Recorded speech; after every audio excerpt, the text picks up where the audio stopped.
Olá, crianças, tudo bem?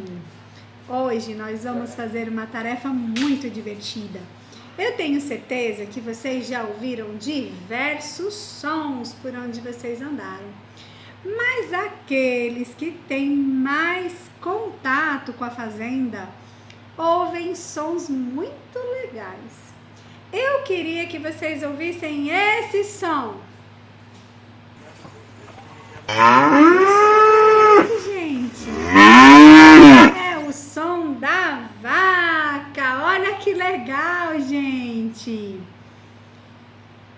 Vocês sabiam que é da vaquinha que vem o leitinho que a gente toma em casa? Pois é. E olha que som bacana que ela faz. Agora escutem esse som. Que som é esse? Que animal é esse? Vamos ver se vocês adivinham? Escutem aí. Isso mesmo! É o porco! Muito bem! Agora vamos ver se vocês estão muito espertos. Esse bichinho, quase todo mundo já ouviu o som dele. Põe aí, vamos ouvir. Que som é esse?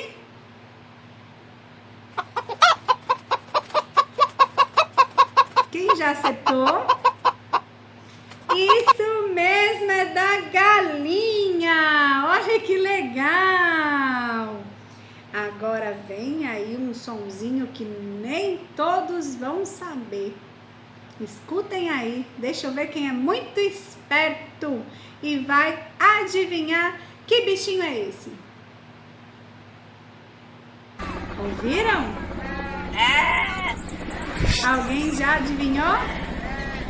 É da cabra, isso mesmo. Ela é tão lindinha, a cabra, né, gente? Ela também produz um leite muito forte. Agora vamos ouvir o último som e eu quero ver quem vai acertar de primeira. Que som é esse? Que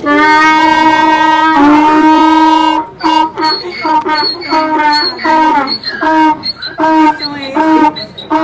Do jumento! Isso mesmo, galerinha! Vocês estão ficando muito sabidos, muito espertos, parabéns! E treinem em casa o sonzinho dos animais para vocês gravarem um vídeo para mim, tá bom? Uma beijoca no coração de vocês e tchau, tchau!